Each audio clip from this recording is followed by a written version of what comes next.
안녕하세요. 여러분, 김영호입니다. 올해로 제 나이 65이 되었습니다. 지금 제 이름 앞에는 250억 자산가라는 저 스스로도 가끔은 낯설고 믿기 힘든 거창한 타이틀이 붙어 있습니다. 사람들은 저를 부러운 눈으로 바라봅니다. 전생에 나라를 구했나 보다. 어떻게 하면 저렇게 운이 억세게 좋을 수 있냐며 혀를 내두르기도 합니다. 하지만 제가 오늘 이 귀한 시간을 빌려 여러분 앞에 선 이유는 제 통장 잔고를 자랑하거나 으스대려는 게 결코 아닙니다. 오히려 그 반대입니다.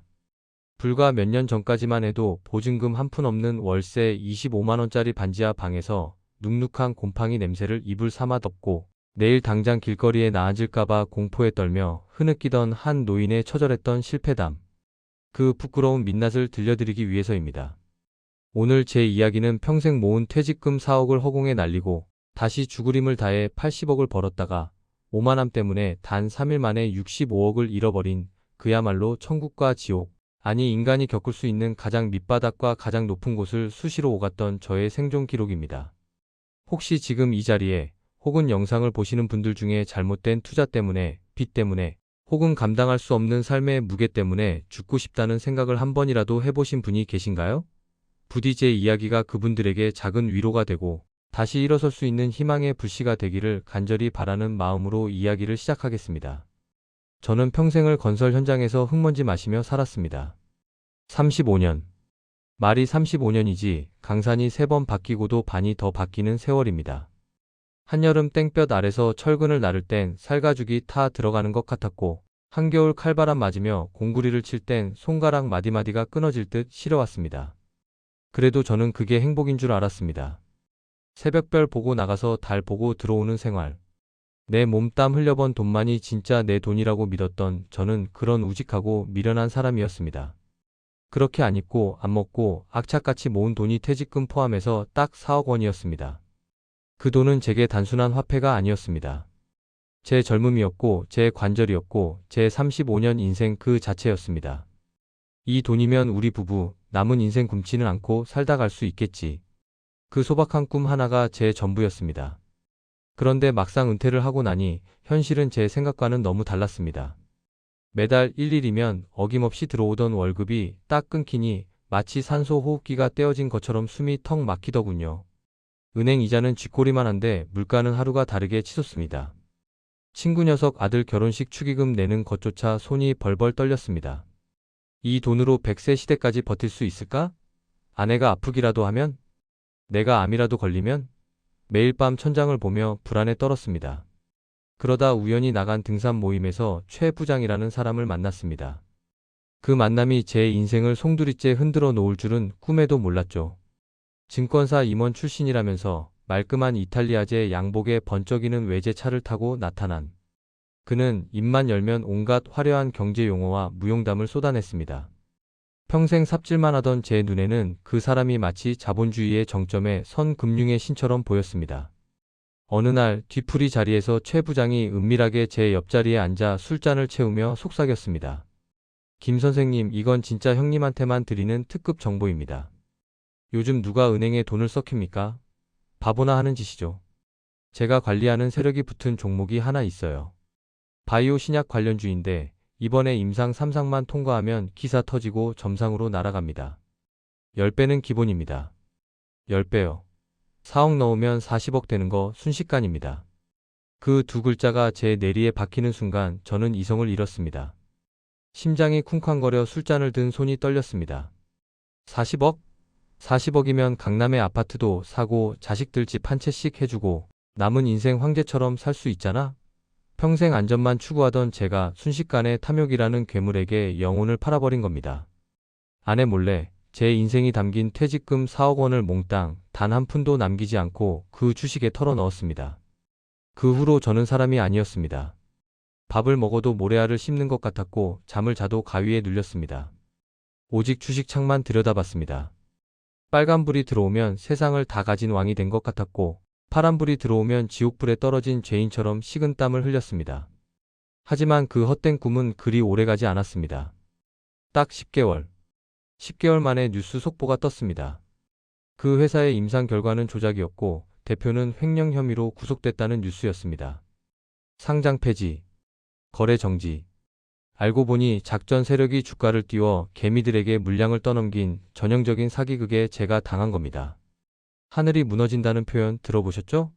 아니요, 그건 틀린 표현입니다. 하늘이 무너져서 그냥 저를 깔아뭉개고 흔적도 없이 지워버렸으면 좋겠다고 생각했습니다.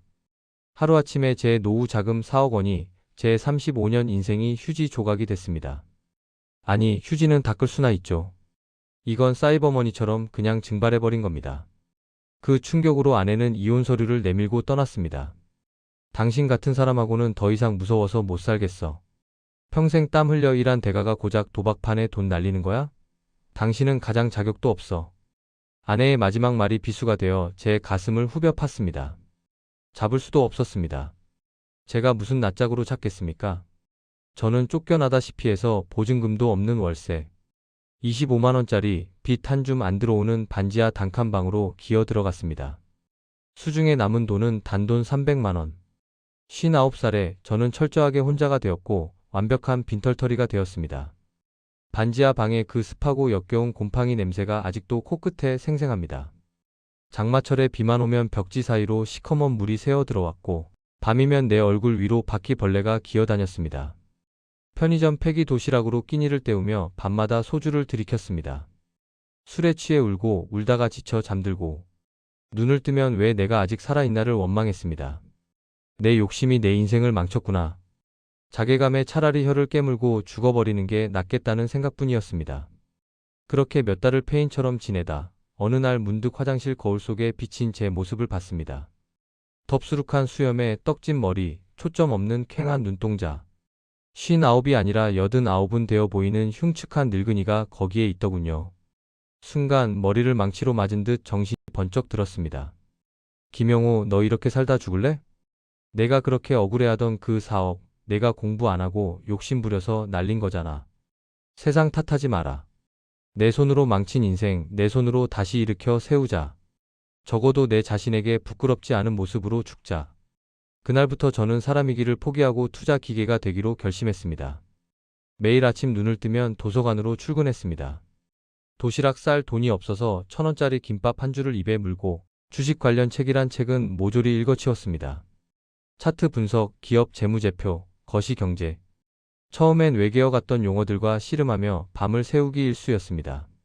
내가 왜 망했는지, 내가 무엇을 잘못했는지 피눈물을 흘리며 복귀하고 또 복귀했습니다. 그리고 저만의 철칙을 세웠습니다.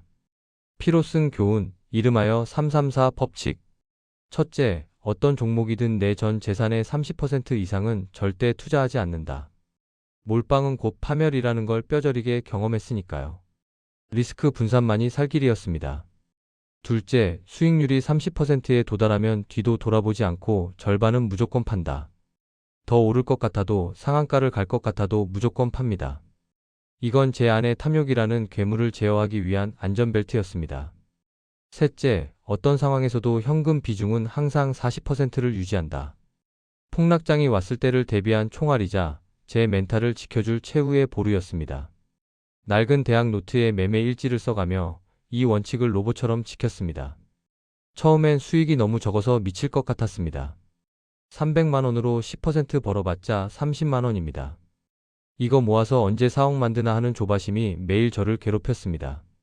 주가가 더 오르는데 팔아야 할 때는 손가락이 말을 안 들었습니다. 하지만 그때마다 반지하 방의 곰팡이 냄새를 떠올리며 허벅지를 꼬집었습니다. 원칙을 잃으면 모든 걸 잃는다. 나는 더 이상 물러설 곳이 없다. 그렇게 1년, 2년, 3년. 시간이 흘러 5년이 지났습니다. 정말 놀라운 일이 벌어졌습니다. 반지하 방에서 시작한 300만 원이 복리의 마법을 타고 눈덩이처럼 불어나 80억 원이 된 겁니다. 통장에 찍힌 80억이라는 숫자를 보고 또 봤습니다. 은행 직원이 잘못 찍은 게 아닌가 의심했습니다. 볼까지 꼬집어 봤습니다. 정말 꿈만 같았습니다. 80억 자산가가 되어 강남의 고급 오피스텔, 펜트하우스로 이사했습니다. 한강이 내려다 보이는 거실 통유리 앞에 앉아 최고급 와인을 마시며 야경을 내려다봤습니다. 세상이 제 발 아래 있는 것 같더군요. 봤지? 나 김용호야. 이제 난 시장의 마법사야. 내가 손만 대면 다 황금으로 변한다고. 내 실력으로 이 자리까지 온 거야.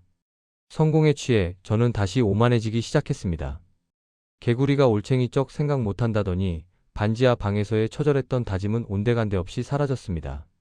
내가 만든 334 법칙? 그런 건 푼돈이나 굴리는 초보자들이나 지키는 거라고. 나는 이제 그런 거 필요 없다고 생각했죠.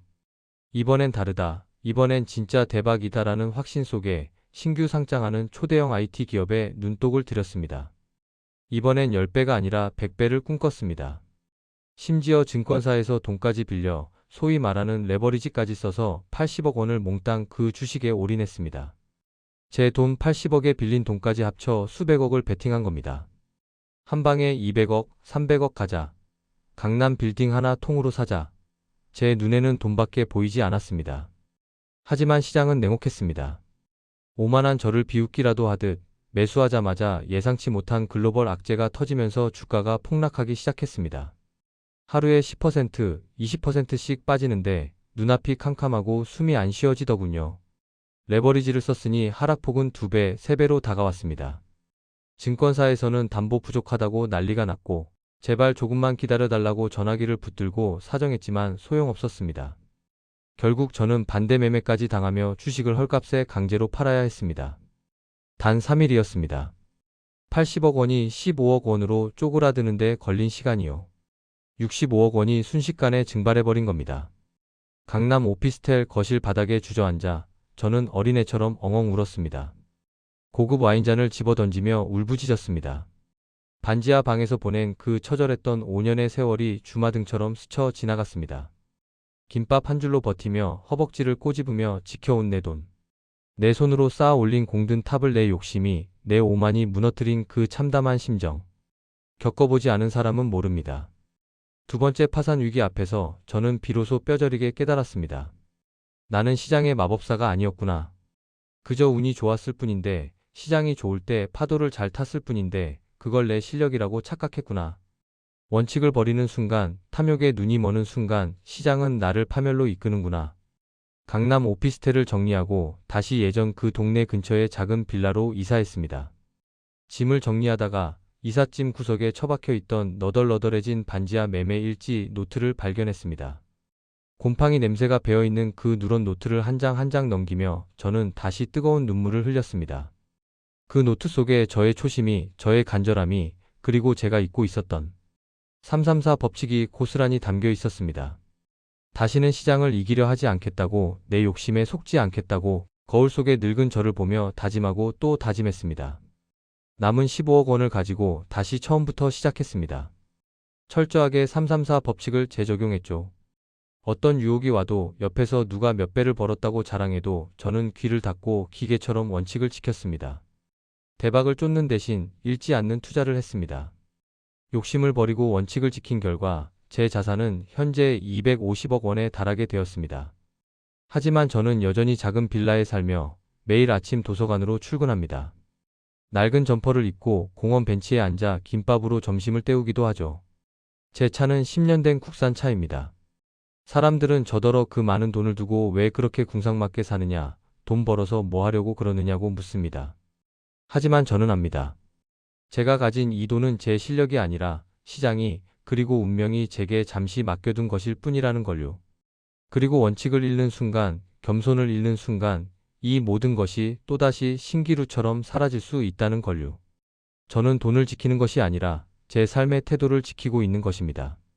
제가 지옥 같은 반지하와 화려한 펜트하우스 그리고 다시 평범한 일상으로 돌아오며 배운 건 딱 하나입니다. 투자의 세계에서 영원한 승자는 없습니다. 오직 원칙을 지키는 자, 그리고 시장의 두려움을 아는 자만이 살아남을 뿐입니다. 돈은 뜨거운 불과 같아서 잘 다루면 나를 따뜻하게 해주지만 함부로 다루거나 얕잡아 보면 내 온몸을 태워버립니다. 지금 혹시 투자 때문에 힘든 시간을 보내고 계신가요? 지난날의 실수 때문에 밤잠을 설치고 계신가요? 조급해하지 마세요. 욕심내지 마세요. 남들과 비교하지 마세요. 그리고 늦지 않았으니 지금이라도 자신만의 원칙을 세우고 그것을 목숨처럼 지키세요. 시장은 당신의 탐욕을 먹고 자라지만 당신의 원칙 앞에서는 고개를 숙일 것입니다. 실패는 부끄러운 것이 아닙니다. 진짜 부끄러운 건 실패해서 아무것도 배우지 못하고 똑같은 실수를 반복하는 것입니다. 반지하 방에서 곰팡이 냄새를 맡으며 울던 저도 해냈습니다. 여러분의 인생에도 언젠가 반드시 300만 원이 80억이 되는 기적, 아니 돈으로 환산할 수 없는 더 큰 기적이 찾아올 겁니다. 그때까지 절대 포기하지 마십시오. 살아만 있다면 기회는 반드시 다시 옵니다. 제 긴 이야기 들어주셔서 감사합니다.